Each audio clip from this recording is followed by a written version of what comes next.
The crowd anticipating something special once again.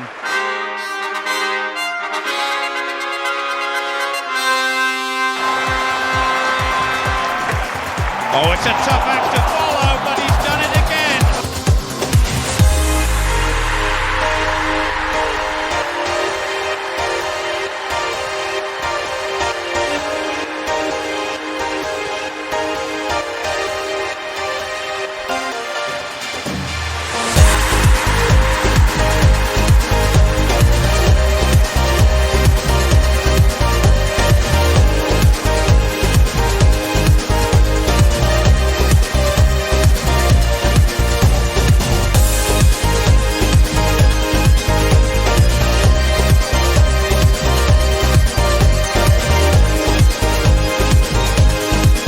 Excellence can be created, it can be replicated, it can be taught. The Inner Game Podcast, Season 2.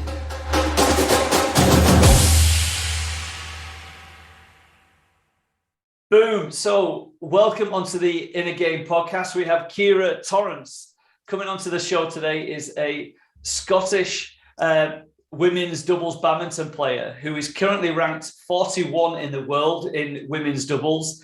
Ciara has also won the bronze European women's doubles championship. She's also a 3-time national women's doubles champion along with her partner. So today we have somebody who is coming onto the show to share with her experiences, her wisdom, the highs and lows of her young fledgling career to share with anybody who's on a similar journey, a similar path. So thank you, Ciara, for coming onto the show today.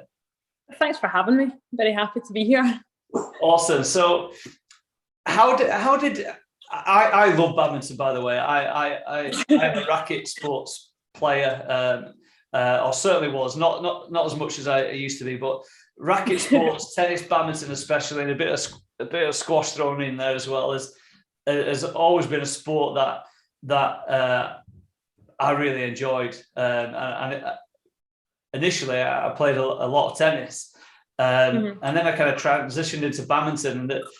So I got involved in playing with badminton, quite a lot older. I was only 17, 18 before I really got into it. But I'm curious as to how your journey, your first initial steps into badminton began for you, or even sport in general, because I think you also mentioned off air that tennis was one of your sports as well. I used to I played tennis from when I was I think I was around 5 or 6 when I first kind of picked up a racket, and I progressed quite fast through tennis. So I think by the time I was 9 or 10, I was the top 8 in Britain.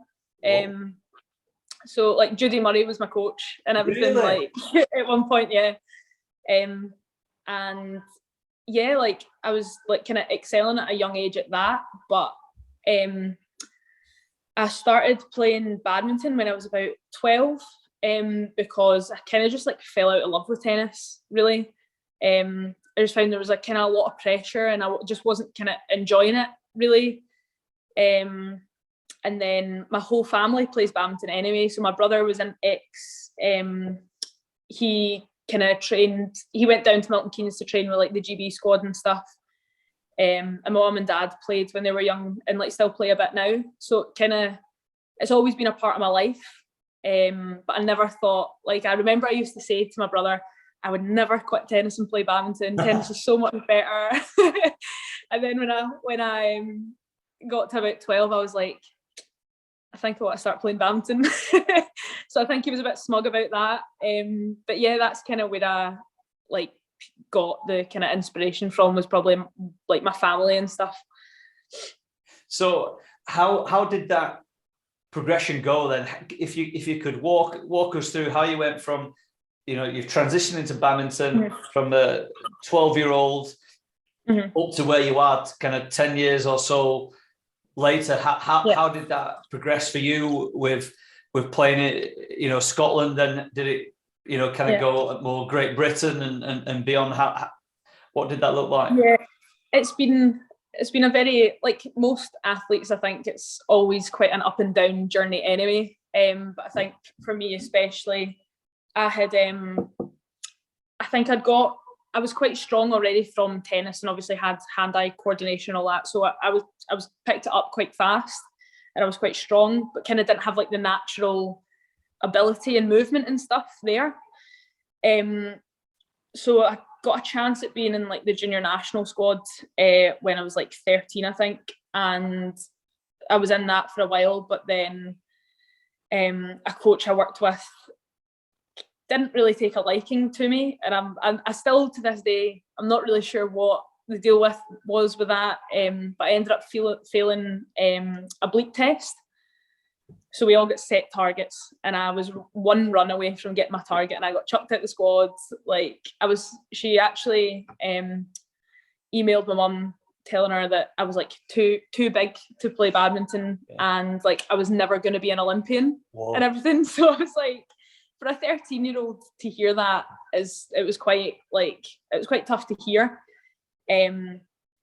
But that particular situation was kind of what kind of gave me the drive to sort of be like, well, screw you, sort of thing. And I ended up applying for and getting accepted into the Glasgow School of Sport, which is a great setup in Glasgow. So it's like a sports school that like incorporates training in with your school. So it takes up like a certain amount of your timetable every year. And I originally was from Prestwick, and I moved up to Glasgow to go to school there from 3rd year until 6th year. And when I was in 6th year, I got the chance to be part of the under-19 development squads, which was it was almost like a pathway squad into the senior squad. Yeah. So it wasn't like a junior squad. So it was that's why it was kind of labelled a development squad for mainly under-19s.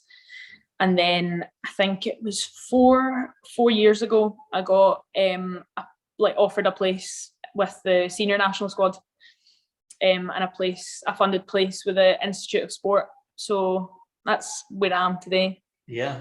And so when you moved to be part of this Scottish Sports Institute, did you have to move away and leave behind your family to do that? Well, no, because when I moved up to the Glasgow School of Sport, my mum and my brother moved up to Glasgow anyway. So right. That's where we're based just now, is in Glasgow. So I'm only 10 minutes away from a train in this venue here. So I'm only like 10 minutes away, which is like ideal, really. Nice. I've read a little bit around the institute and the things that the Scottish have done, and it does seem quite impressive what they set up. What's it like having this type of environment? Because it's not just for badminton that they have this, is it? Yeah. How important do you think it is having this environment that which I'm presuming then develops this culture of people who are of a similar mindset, striving to get better and better in sport? Yeah, I think I honestly don't have words for how lucky we are, especially in our sport just now, to have a setup like the Institute. It's like we get physiotherapy support, nutrition support, physiology support, lifestyle management support, kind of everything you can imagine, even kind of healthcare and stuff, private doctors and everything like that. So it's crazy the amount that we have to kind of help us strive to excellence almost. And I don't think, speaking to kind of other players from other countries and stuff, I'm yet to hear about any other country that has a setup that is as amazing as ours. Every coach, even coaches that come over from Denmark, which is they're kind of the best European country at badminton just now. Even the coaches that come over from there are your senior national squad setup is crazy good. Like support like this is just unreal. I think it kind of gives us no excuses to not excel, pretty much. Yeah. That just sounds so powerful, and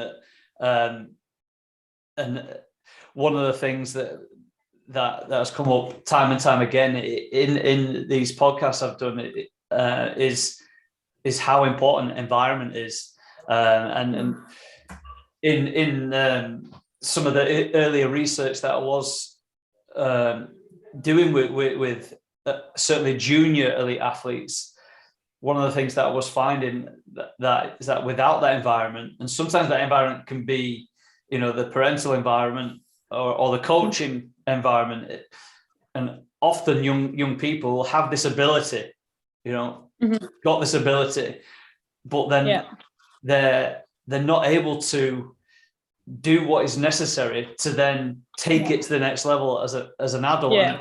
And we all need, certainly when we're younger, that help from an influential adult in some way, whether that be a coach, whether that be a parent. And if you're not fortunate to have that parental support, or that coach that keeps you on that path when you're thinking of giving up, or when you're thinking of making an error in some way in terms of your lifestyle choices, without that, that's when things start to go wrong. And I've certainly worked with some athletes where, unfortunately, they're not getting the most nurturing environment at home. They're not getting that advice. They've not developed certain ways of thinking and acting and being. It's not come from the parents. So therefore, then the coach needs to come in, and if that isn't there, then often that potential starts to fizzle out, because as you move up through the levels, that intensity and that level is getting higher and higher and higher, and everybody's going up and up and up, and then it's not just about ability, then, is it? It's these other small 1%ers, kind of support factors and stuff. So the fact that, as you say, as Denmark is saying this about what you've got, that obviously is something pretty special going on there. So definitely.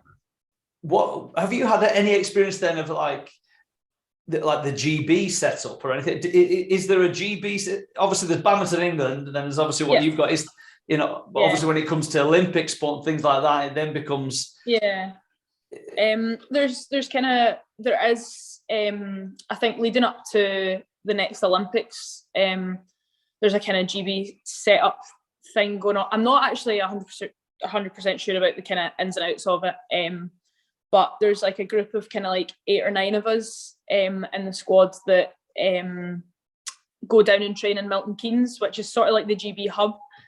So we get to go and train down there. I think they're wanting to do it more often, or have players come up here more often, just so it's a more kind of GB thing rather than it just being like Scotland and England. Because obviously when you go to the Olympics, it is GB, it's not Scotland and England. But then you look at things like the Commonwealth Games, where it is Scotland and England, it's a bit kind of like, but I think they're definitely trying to sort of incorporate more training as a sort of GB setup.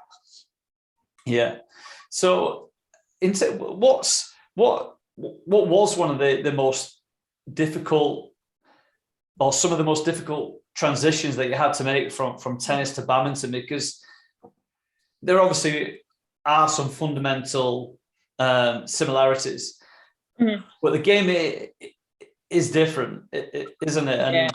And having to learn, new patterns, new habits, new ways of thinking, it can take time. Was there some things that you found more difficult to get that adjustment across? And was there also maybe some things that where tennis, the things that you've been learning in tennis, have gotten in the way technically or even tactically when you transitioned across to badminton? There was definitely quite a few like main issues I had. it was mostly around like footwork, because obviously badminton is like, it's really explosive and like kind of fast, small movements and small adjustments, and your reaction time is like so much shorter than a tennis ball coming at you. So I think that was kind of a big thing, was like trying to like condense all the kind of big steps you learn at tennis into these small, fast steps. And then badminton, like even such tiny things make such a difference to like the flight of the shuttle or the speed of the shuttle or how sharp you can hit a shot. So I think that was definitely a big thing, was like I remember I used to come in for like a forehand lift, which is usually just played like that. And I used to come in and take this big back swing because of my forehand at tennis. So there was definitely a lot of sort of issues I had to look at and fix. But I mean, there was a lot that translated over really well, such as like my strength and sort of athletic ability and things like that. So yeah. And how do you think ultimately you were able to undo that pattern, because it's drilled into you, isn't it, so much to be going around like that in tennis? Do you think it was just physical repetition, or were there other things that helped you, kind of retrain your mind and body? Yeah, I think obviously the physical repetition was massive in it, because I had to just get used to doing it. But like, I think as well, when I was younger, like when you're obviously kind of 13, 14, it is harder to like understand sort of why you're doing things or why you're doing things a certain way. So I had to really make sure I understood why I was doing things a certain way to like get a certain result off my shot or something. So I think it was a lot of years of like really focusing on like small details. Definitely. I think that's something that you said there that nobody has really said before, and I think one of the reasons why I do what I do with this podcast, and also the mental performance coaching I do, is I like to, when I'm working with somebody and helping them make some kind of fundamental change in the way that they are using their mind, I always felt that I need to be able to explain why I am doing why I'm doing this, and why this is important, and how. Because just being told something, for me personally, that was never enough for me, if you know what I mean. I'm the exact same. But when I know why I'm doing it, and how, when I can have those two things, then I will believe and trust in what I'm doing. And I think that's so important. I think the camera's gone off there. Sorry. It's all right. And I just think that's really important, for the athlete, and also the coaches when they're working with the athletes, to be able to get that across, because it's almost like you can't complete that picture in your mind fully of what you're doing, why you're doing, how you do it. It's almost like that. For me, there was always that missing piece, and I just think just understanding that yourself, and also having coaches who are able to get that across to athletes. Not all coaches do that. Sometimes it's like an expectation, or just well, you're supposed to do what I'm telling you. Was a lot of that process of understanding, do you think, was that a lot of it just down to yourself, that you decided, no, I need to understand this, or do you think that you had the coaches that were good at kind of educating you to understand it? I think it was probably quite a mixture. Like some of the coaches I've worked with like over the years have just been amazing. Like, in all honesty, I've been really lucky with the coaches I've got to work with, and I think a lot of them understand. A lot of them are ex-players anyway, so they kind of understand the sort of reasoning behind like certain things you need to learn. Almost so like you're doing this with a shot to get this outcome, like that sort of stuff. Just kind of triggering yourself to think that way as well. I think it's definitely a mixture of the coaching influence you get, as well as like myself thinking about it myself. Yeah, that's great, and obviously it goes back to what you were saying before, that the coaches, the environment, the culture, with where you've developed, certainly in badminton, is just all geared up to helping everything fit for you athletes to just then. If all these things are in place, then it is down to you, as you said, right? Yeah, there's no excuse. 100%. Which is a bit of pressure, but yeah. I'm like, oh no, I need to do well now. Yeah. This is the Inner Game podcast, so I do spend a lot of time talking about the mind, and I always ask every athlete about how they feel the mind and the mental side of sport impacts their performance, and I always ask, what do you feel is the impact of the mental side of sport and the physical side of sport? So to summarize that, how much of an impact do you think the mental side has on you being able to perform, to get to the level that you're at, and then to perform at the level that you're at, and obviously to keep going? What percentage would you say is it down to physical practice, physical training, and what percentage do you think it is about the mental? Yeah, it's a bit of a hard one, because I feel like I've never sort of had to focus on my mental so much as like just now. Sort of coming into more elite badminton, I think the focus on mental, like the mental side of the game, is like so much bigger now, because it's almost like you've trained all these years to have the physical like behind you, and then to utilize all the physical stuff you've trained, you need the mental side to sort of like to excel, really. So I think for me just now, I think it's like probably like 40%, 35-40% physical just now, and the rest is mental, I think, just now for me anyway. Yeah, and the vast majority of the time I've asked that to all the people who've been on, the vast majority of the time the athletes have said that the mental is more important than the physical. And we have a national swimmer who's holds the national record in one of the British swimming events, and he believed it was 80% mental, 20% physical. And because when you get right at the top, now all these badminton players in your sport, they are putting in a similar amount of hours, aren't they? Yeah, that's what I mean. Like, it's like their badminton level is probably all really, really like similar. Like, really, they're probably all on the same level, but it's like, even I would say maybe like the top 30 in the world are all really similar levels, but it's who has the sort of mental edge,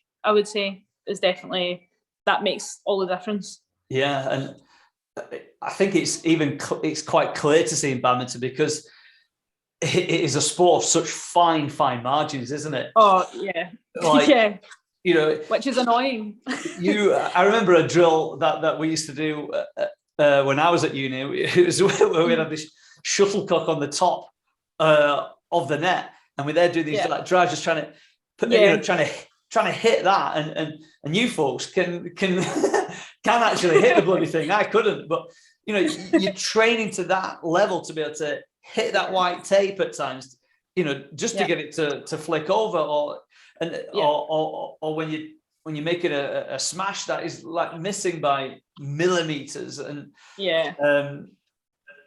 how much of that in the end is when the rallies have been building up and getting longer and longer, and then is it sometimes when someone gets a bit impatient and goes for that winner when it's not quite on, and forces a shot where it wasn't quite ready because the pressure was building, and they've just gone for it. Definitely, I can definitely relate to that. I think my whole sort of career has been me being impatient and just wanting to hit a winner and wanting to finish a rally fast or hit a good shot.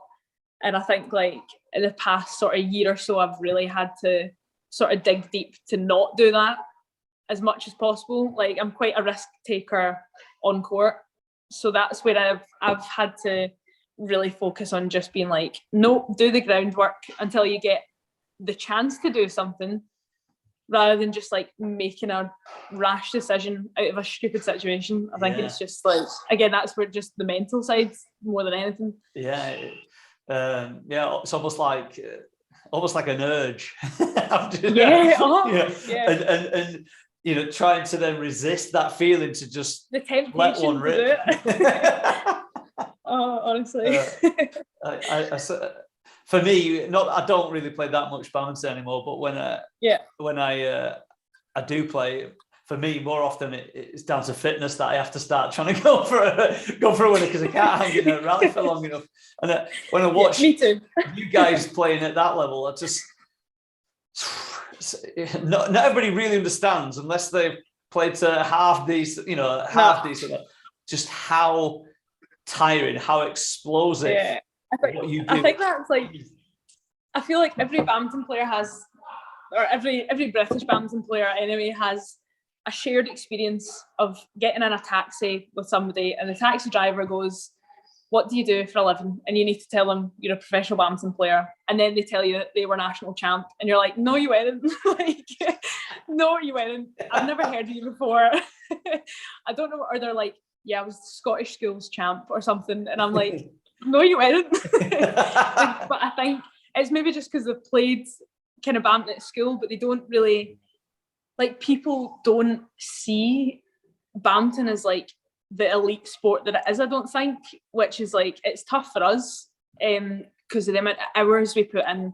Like the training's brutal sometimes, and I think folk kind of don't really realise it just now, especially in Britain anyway, because it's like a really widely played sport. I think it's one of the top participation sports in the UK, but I think people just kind of play it to an okay level and they think that's kind of, it's just a game, it's kind of a hobby more than I think a sport.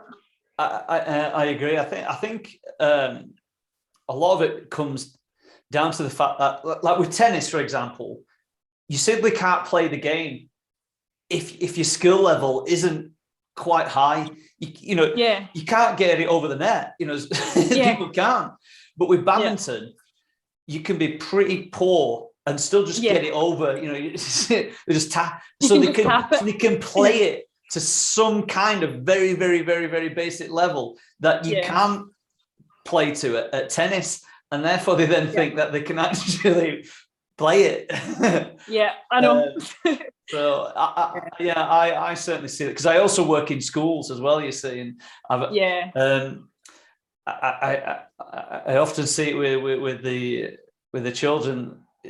They just don't really understand what a real game of badminton is, and it's a shame. Really. I think a lot of it comes down to also the exposure as well. There could be, if there was more shown on like terrestrial television, I think this would help, where they're seeing it at like the top level. Yeah, I think that's definitely a kind of big factor to why people kind of don't kind of carry on the sport. Like they'll play it up until they're kind of like in school or whatever, and then they'll just kind of leave it because they don't see people at the top level playing. Which I think it's like, I think we've got a bit of a struggle just now with our sort of junior setup, because we don't have many juniors coming through, so we're kind of trying to get kids involved, but I think it's so hard to get them involved when it's so hard for them to see or like watch people that are at the top of their level. So it is definitely, the exposure thing's a bit of a problem just now, definitely.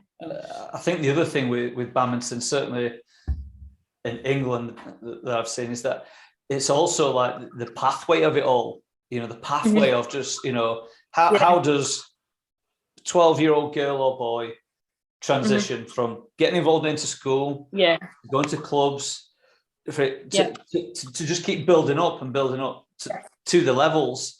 I don't think it's a simple pathway. And I've seen that for 20 years of also working in schools where I tried to do something about it, in particular with badminton, to be honest, and it was very difficult to change that. I guess a lot of it also comes down to money as well, to put the things into funding. place. That's why it's like, that's kind of an added pressure on us guys in the senior squad, because we're kind of we're like the people that are going to get the interest in the sport, being like the Scottish athletes and everything. So I think it's kind of, there's an added pressure on us to start kind of winning big medals and all that. But I think like what you were saying about the pathway stuff, I think Badminton Scotland have put quite a lot of a focus on that, especially over the last 2 or so years. Kind of getting people up north, like in the Highlands, involved in everything, and getting better coaches and coaching teams and improving sort of the quality of coaching. So I think hopefully, especially with schools as well, getting schools involved, I think there's definitely potential for Scotland to sort of progress in those areas. Yeah, I also think what didn't help, as a whole nation thing, a Britain thing, after Britain got a bronze medal in was it Rio, they then pulled the badminton out of the elite funding pot, I think. Yeah, I think it was after, it was Rio, and it was when Chris and Marcus won their bronze medal in the men's doubles.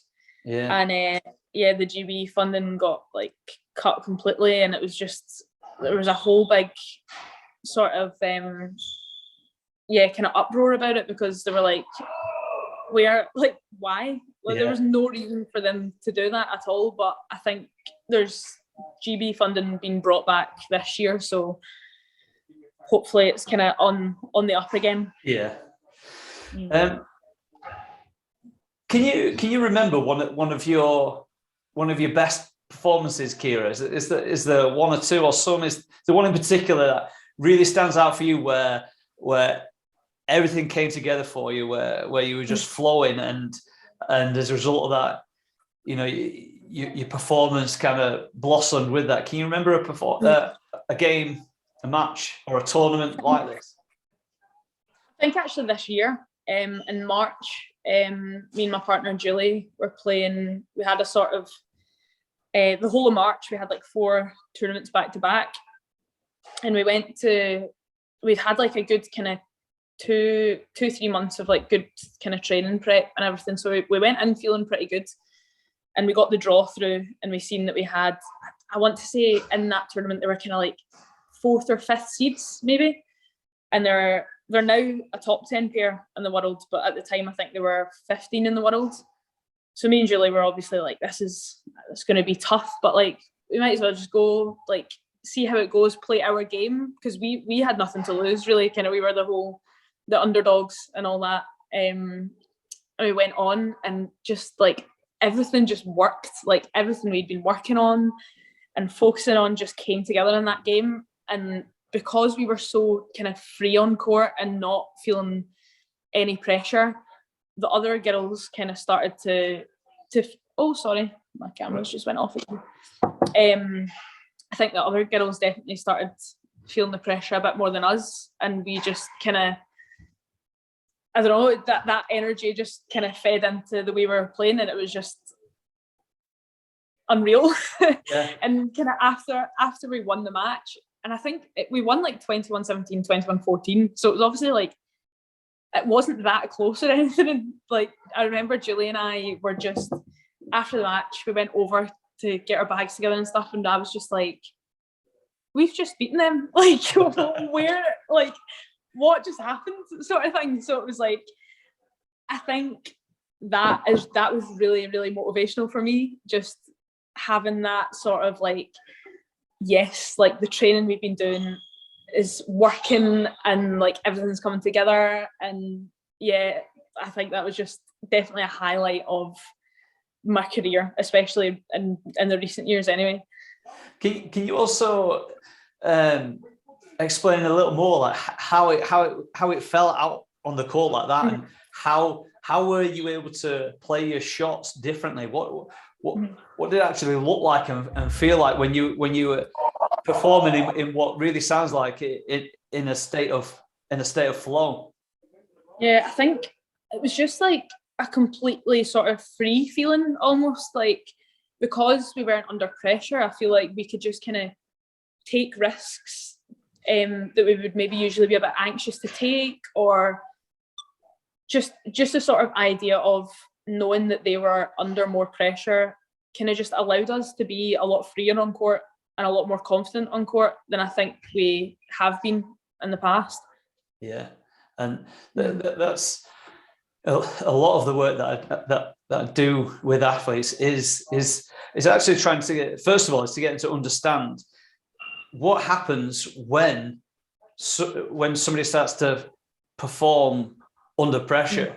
And what pressure is, ultimately, when you break it down, it is fear to some degree, because which is tied to anxiety, which is tied to nerves, which is tied to doubts. Like, why is all that?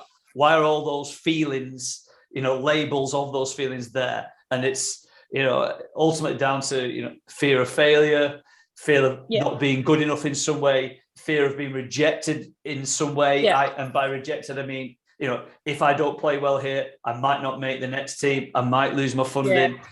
It's mainly those three areas. And as soon as subconsciously the mind detects some kind of threat, threat to themselves, threat to their future, threat to themselves as an athlete, threat to themselves on some kind of coaching program or a team or whatever it is, then that freeze, fight or flight mechanism gets turned on in the head.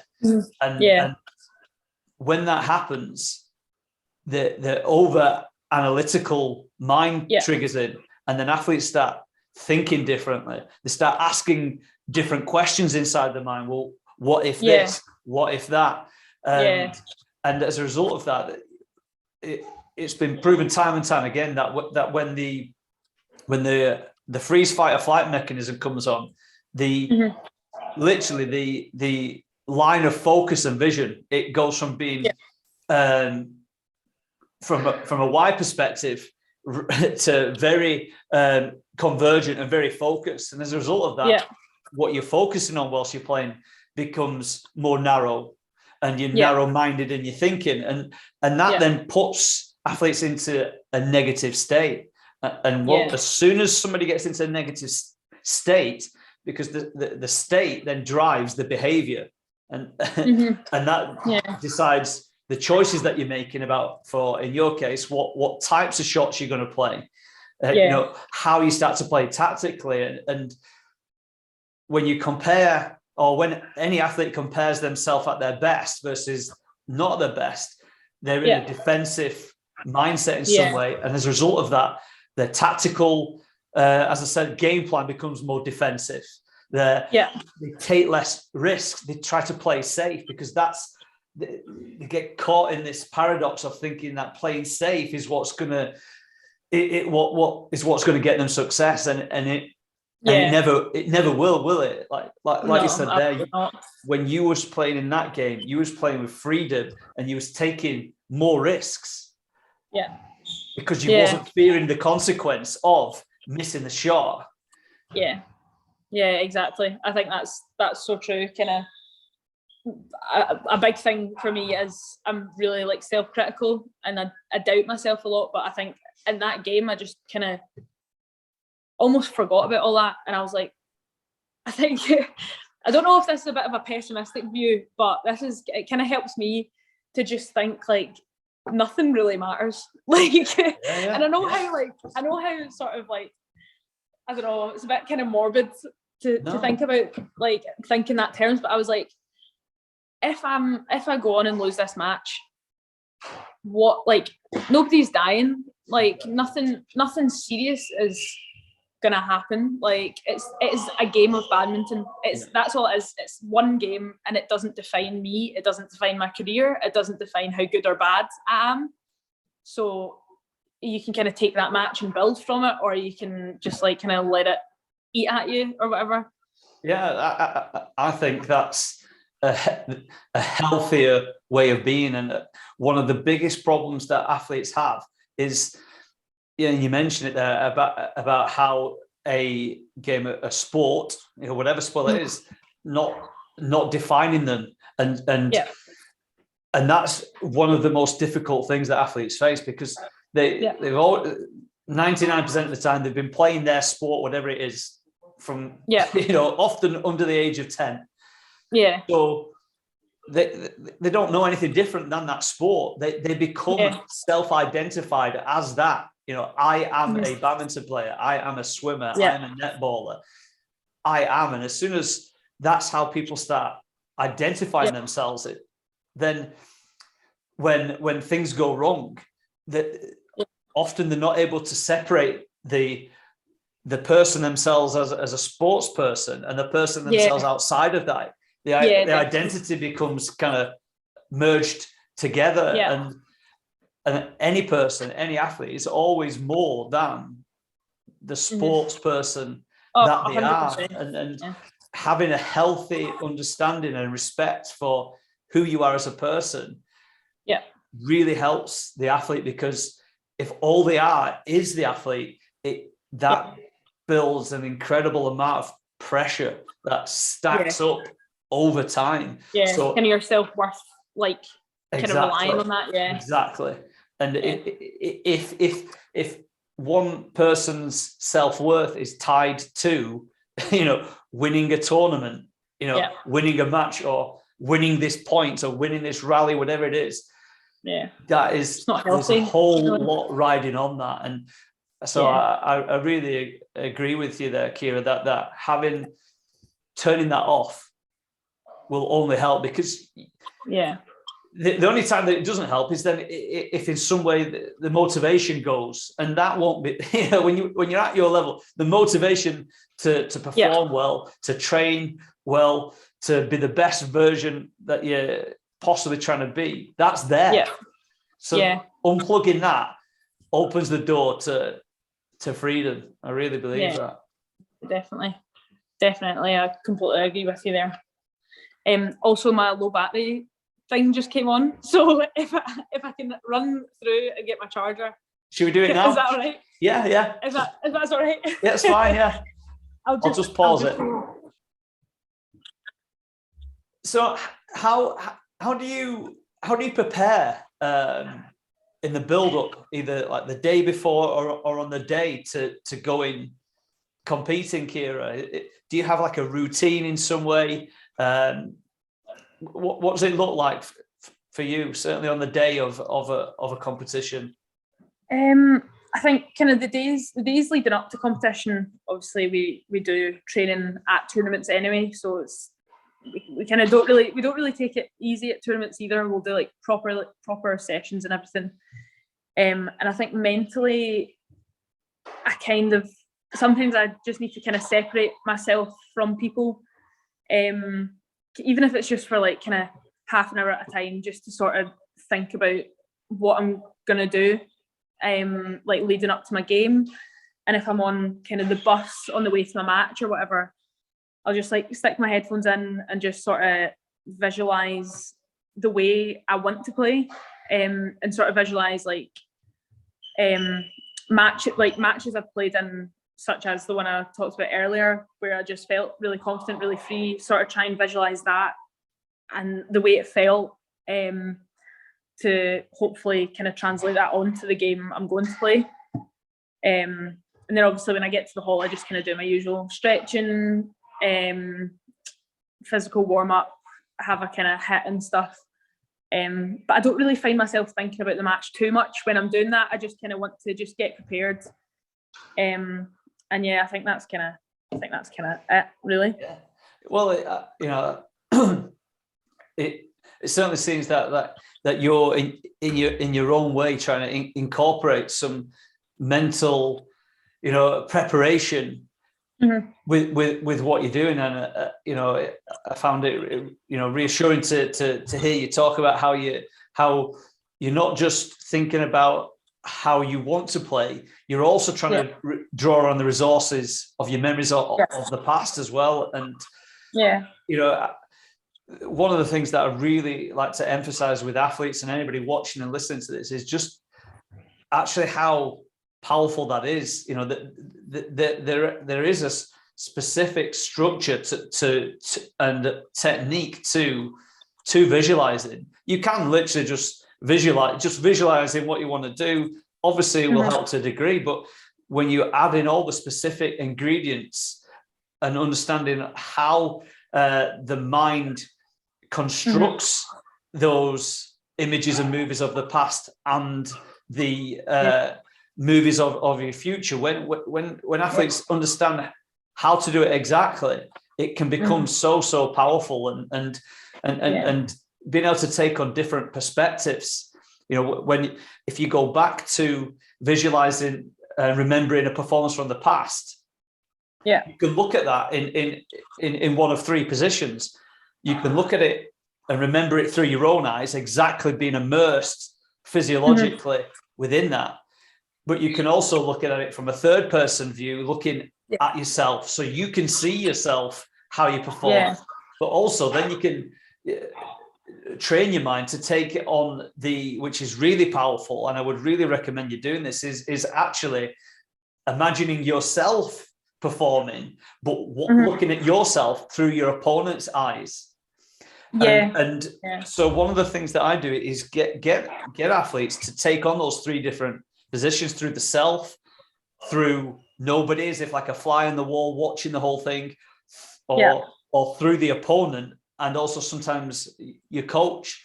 And by moving into those different perceptual positions, you can gain different insights, as to how you were performing and how you want to perform, and the tweaks that you can make. And every athlete should build into their preparation, use the resources from the past, step into what one of your or some of your best performances, and run that movie in your mind. Because when you step into a past performance, you are stepping into the neurophysiological state of what it was like to be in then. And the more you play out that movie, the more and repeat it, the more you drive that state that you was in.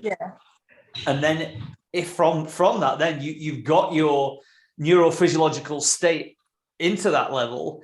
And then from that, you then want to add on part two of that video, which is, right, now imagine yourself in the arena where you're going to be playing against the opponents that you're playing against. Adding to the performance of the past with maybe different things. And it's a very simple skill, but it's something that a lot of athletes don't make use of or fully understand. And so it's great to hear that's something that you're already doing, Ciara. I think it's helpful as well, to not only imagine it all, but literally watch yourself performing. Because for badminton anyway, sort of video analysis is quite a big part of our preparation and everything. Whether that's watching our opponents and getting tactics, or watching previous matches that we've played ourselves to kind of get a feel for how you want to play again, and sort of the certain ways you can play. I think that's another sort of technique that's so good preparation wise as well. Definitely. And it, with the world that we're living in today, it's very easy to get these, no matter what level that you're performing at, to get these things recorded. Just parent recording it, and it's really useful then to start making a collage of you performing at your best. Literally, get that, film yourself playing in some of your matches, and then make a highlights reel. Watch yourself, watching that on your phone before you go in and play, and then closing your eyes, and then doing that again, and just warm your mind like you would physically before you go and play. Like you'd physically go and warm up, and then you'd physically go and start practicing certain shots or whatever moves, depending on the sport that you're playing in, you wouldn't just go into a match cold physically. And you shouldn't go into a match or performance cold mentally or emotionally either. Yeah. Also touching on this, have you ever had a match or competition where nerves or pressure got the better of you, where you felt like the occasion got to you and you didn't perform to your best, or you were performing well and then something changed, and then as a result of that your performance changed too? Yeah, definitely. I think my most recent tournament, which was the European Champs, me and Julie were seeded in, and I think kind of going into that's obviously a little bit of pressure on it anyway. And because we had been performing so well at the previous tournaments, you kind of go into a tournament like that with added pressure, almost expecting yourself to play as well as you have been. And for me, that tournament was definitely, I think it was one of the worst tournaments I've had in my life, mentally and like physically. It was just a disaster pretty much. And a couple of weeks before that tournament as well, one of my family members passed away as well, so that was like an added negative sort of like emotions, and all that were just already in a negative place anyway. And I think going into that tournament, I'd like pushed all of those thoughts away, and I was just like, just train, you're fine. Just forget you're nervous, forget you're sad or whatever. And it actually came to the occasion of playing the match, and I just had a complete sort of almost like a mental breakdown. Like, really? To be honest, it was kind of just on court, and the kind of anxiousness of playing brought out all these emotions that I'd kind of not sort of, I had just been ignoring, really. Yeah. So that kind of anxiety and everything brought them all to kind of the forefront, and then I just couldn't play to the level at all that I know I can play at, which was really, it was just like it was a snowball pretty much. Like, so it started off, I wasn't playing that great, and then it just kind of progressively got worse as my emotions got worse. Yeah. And it just kind of snowballed until I didn't have control over what I was doing or how I felt. And I like, just now thinking about the game, I can't really remember any part of the game apart from just feeling like I need off this court. Like, I just want to get off this court. And it was horrible. But again, I think that was just such a valuable learning experience for me, to know that I can't just like ignore things and then expect myself to go on and be like, oh, everything's fine, I'm playing well. Like, that sort of, yeah, for me anyway, I'm quite an outwardly emotional person anyway. So I think that was definitely a very valuable experience. Yeah, that certainly makes sense there, Ciara. And unfortunately, one of the things that can happen with athletes and people generally is that, you were fortunate that in the end that you were kind of forced to deal with, address, acknowledge those emotions, but people can suppress those types of things for a long time. Yeah. And if that has been suppressed starts off as a week, and then a month, then a year, then 2 years, and then in the end, if that emotion that's attached to that memory, that event of this thing that happened, if that gets like kind of squashed down and put away somewhere, it's there until it's acknowledged. Yeah. And the problem is that if months and years pass by and it's not dealt with in some way, then the person forgets as to what the actual root cause was, if that makes sense. So somebody's performance can just go off, and it could be tied back to something like you're talking about there, which happened 4 or 5 years ago. But by that point, you're not tying the two together, if that makes sense. Definitely. So it really is important for athletes and people generally to acknowledge,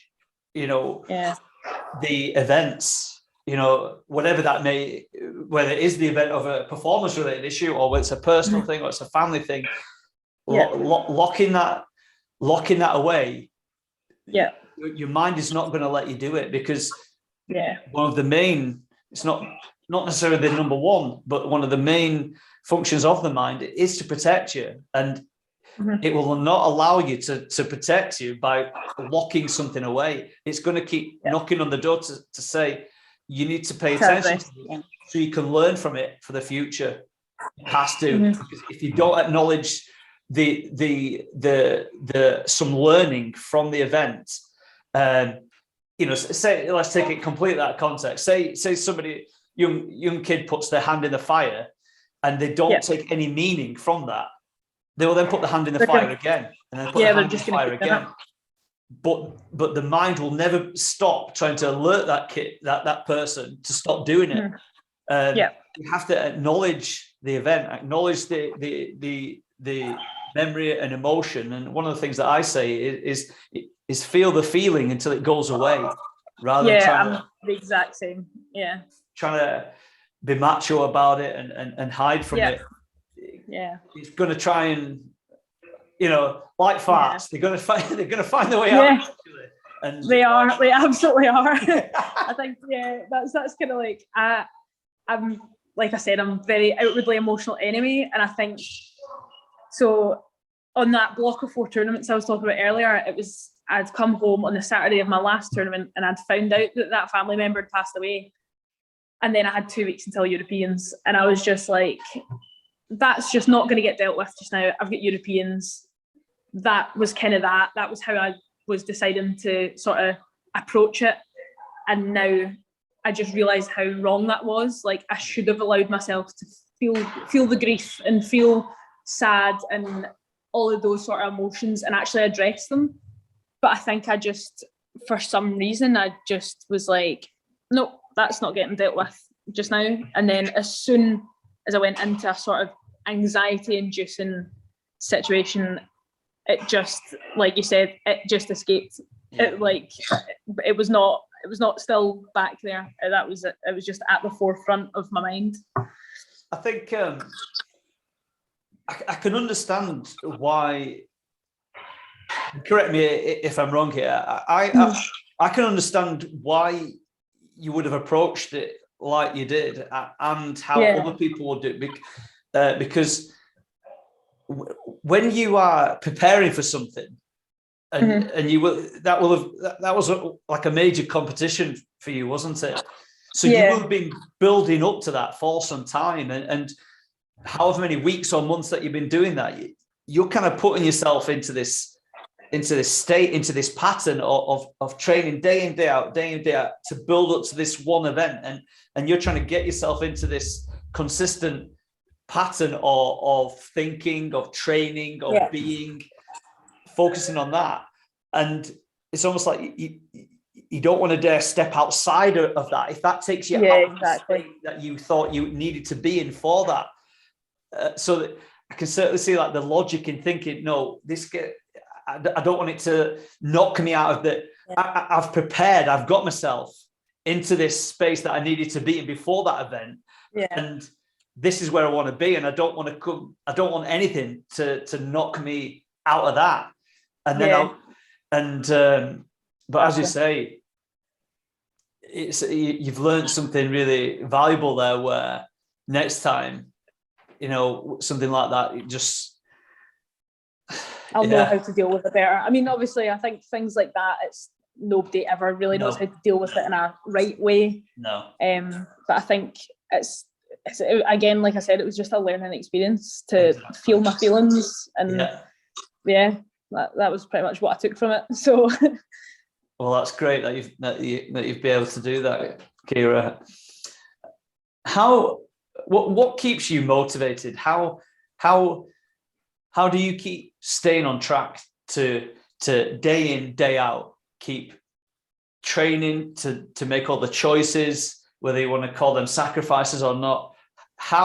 What is it that keeps that fire burning to become the greatest badminton player that you can become? Very good question. I think for me, just like the idea of success, I think, and the idea of being proud of myself almost, and making other people proud, like making my mum proud, making my coaches proud, like just envisioning sort of me winning major medals and everything. I think that really just kind of keeps me on track and reminds me why I am doing what I'm doing. And when you have the sort of small wins, like obviously like at my tournaments, I'm not winning major medals just now, but I'm seeing everything come together, and I'm competing with and beating pairs that I would have looked up to like a year or two ago. And I think sort of if I look back at where I was and where I am now, I think that kind of is what drives me just now, because I can see how far I've come and how far I can still go. I think that definitely pushes me kind of day in, day out to keep training. Yeah, and I think that's something really powerful for yourself that you've been able to do there. That because I think it's easy for athletes to just get on that train and just go forwards and just keep going forwards, keep ticking off, go to the next thing, the next thing. And if you don't ever look back and be grateful for what you've learned, the progression that you've made, then it's a real wasted opportunity. I think it's so important that the athletes give themselves the credit that they themselves deserve for getting the way they've got. And often so many actually don't even, they don't take the time to realize that just to get to whatever level they've got to on their elite pathway, they have gone past thousands and thousands and thousands of people to get there. Then obviously each level that you've gone up, that bottleneck is getting smaller and smaller and smaller. All these other people that couldn't do what you did. And I think often athletes get trapped into this world of solely focus on winning and being perfect, and that becomes a paradox, because it's about just being the best athlete that they can be, and focusing on yourself, your own progressions, looking how well that you are doing as an athlete, not looking at the person over there or that person over there. Well, that's away from yourself. That's like, again, that's something I've had to work on a lot, is giving myself credit where it's due. And I still, to this day, probably don't do it enough. Kind of just the kind of idea that something's never good enough because it's not perfect. Like, I'm a very much a perfectionist, which annoys my coaches, because they're like, you've done that well. It's not perfect, but you've done it well. Like, give yourself credit. But I'm just always kind of just that. I'm like, no, I want it to be perfect. And I think, sort of giving yourself a pat on the back every now and again is helpful. But obviously, it is helpful to be self-critical, because you're never going to improve yourself if you're not. But I think as long as you're doing it in a healthy way, which I've had to kind of learn to not verbally abuse myself. I think I used to be awful. I'd be like, that's awful, like blah blah, swearing and all that at myself. But now I'm just like, calm down, take a step back and look at like what you're doing now compared to what you were doing a year ago. Like, the key is to be able to get feet. I think a healthy word is when you're looking at your own performance to look for improvements, is to call it feedback. You're trying to get feedback about yourself, on yourself, and the real is to be able to do it without the emotion attached to it. See it for what it is. This is how I want my performance to look like. I'm not there yet. And being able to look at that within yourself without the emotion, without it affecting, as we said before, your self-worth, that, missing that shot there, it not being perfect, is not a reflection on yourself. It's just a reflection on one's capability in that moment in time, or just generally the level that somebody's performing at that time.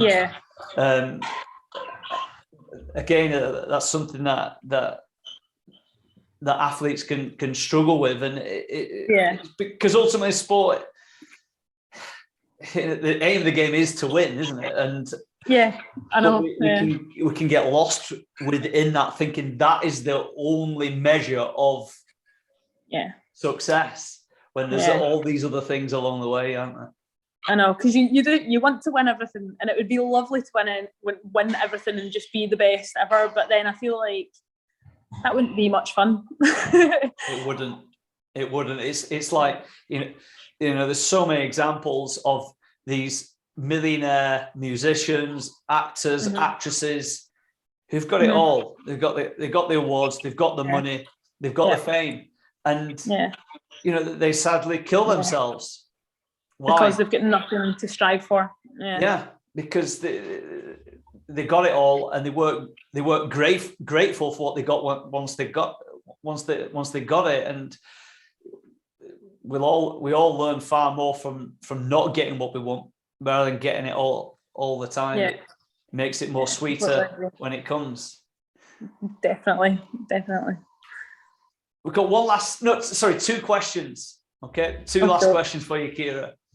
Okay. What I believe that all elite athletes have a superpower, something that at least one thing that they do, that you do, which really helps you perform to the level in your sport that separates you from somebody else. There's one superpower that you have that somebody else doesn't have.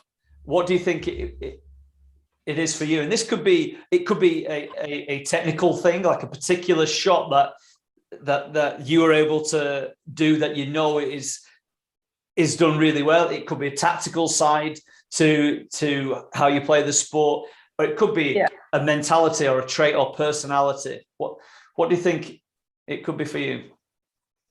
That is a very hard question.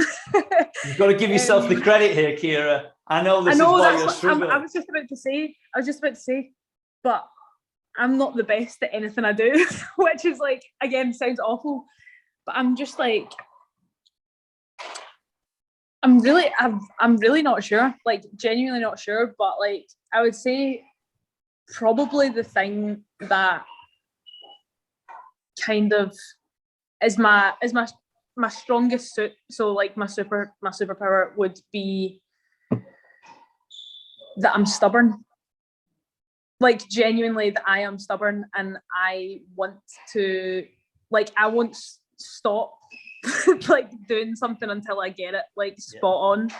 Otherwise it annoys me. But again, that could be my downfall. So it's like trying to find the balance. But I would say definitely kind of just I suppose you could say resilience. That's what was in my head. Rather than stubbornness. I think being stubborn has a negative sort of connotation to it. But I would say I'm very what was the word I just used? Resilient. Resilient, yeah. I would say that's probably one of my kind of strongest suits. Yeah, and there is absolutely no doubt about it. You cannot achieve excellence in any walk of life without resilience. As I said, you're going to make mistakes, you're going to fail, you're going to lose, you're going to get it wrong. You're not going to get what you want all the time. And the thing that gets you to what you want is resilience. And often, if you two athletes of the same ability, pretty much, the person with the greatest degree of resilience is ultimately going to be the most successful one, because motivation wanes, it goes up and down. Resilience stays through your heart, to your mind, through your soul. It stays with you. If you're and not everybody has that. You can cultivate it. Anybody can have it, but they need to know how to develop it. And if they don't have it, it's something that they must work on.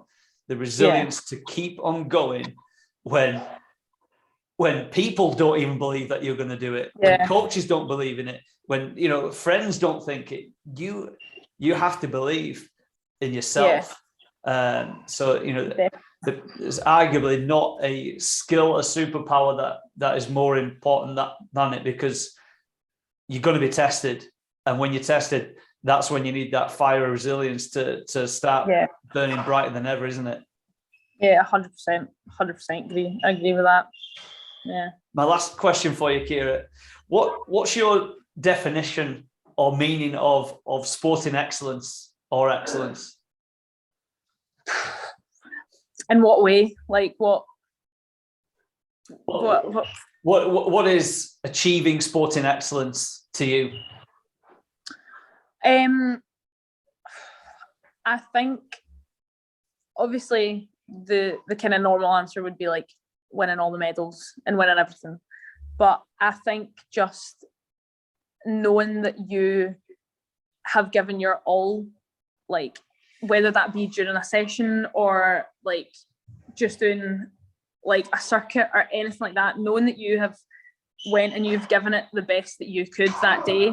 Again, whether that's at a tournament or whatever, you might not have like won the match, but as long as you just constantly are always striving to be better and put in 100% at everything you do, I think that is sporting excellence. I think like obviously success will come, I think, if you constantly put that into sport. But I definitely think just throwing everything you have into it is, definitely. I agree, and the one thing that keeps me going through my own life is I remember reading a book, and I do recommend any athlete reading it. It's called The Chimp Paradox by I know. I've not actually read it. I've been meaning to read it, but I've not read it yet. You will find it very interesting. And one of the questions that he asks in that book is to imagine that you're way out in the future, and it's the last day of your life. So you're an old woman or old man, and your like grandson or granddaughter or I can't remember, a granddaughter or grandson or grandchild is on the bed or with you at that time. What piece of advice would you give to them? What 3 pieces of advice would you give to them about living the best life that you can live? And I remember when I answered that, one of the things that came out that I said as an old guy to my imaginary grandchildren was about being proud in who you are. And for me, being proud in who I am is about knowing that I just gave it my best shot in whatever it is that I'm passionate about. When I look back at the end of my life, I'll not be bothered if I don't achieve the things that I'm striving for. I'd be bothered, really bothered, if I hadn't tried it, if I didn't keep going for long enough.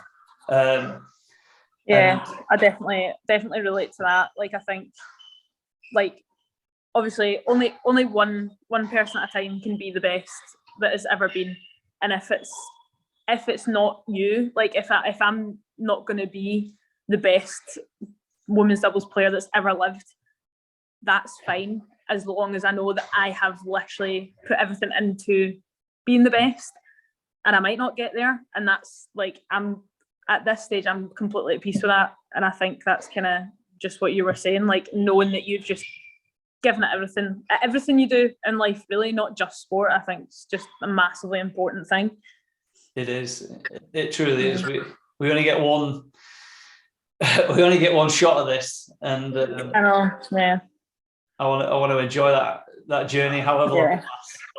Yeah, definitely.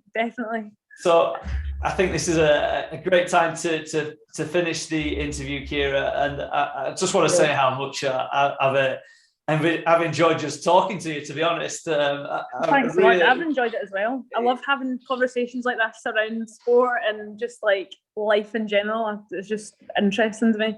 It is, and I don't think people do it enough, which is one of the reasons why I'm doing this. It's about having conversations, learning about people's experiences, sharing ideas, sharing experiences, and that I believe that stories, which is essentially what we're doing, we learn about your story of your life, and I feel that's how we learn, from each other. So, I've really enjoyed this, Ciara, and thank you again for coming on and giving up your time. No problem at all. It's been great. Yeah, thanks so much for having me as well. I've thoroughly enjoyed Brilliant. the past hour and a half.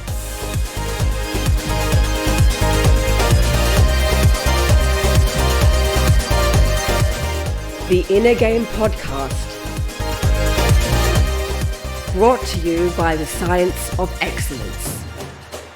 Unleash your power. Book your free consultation now.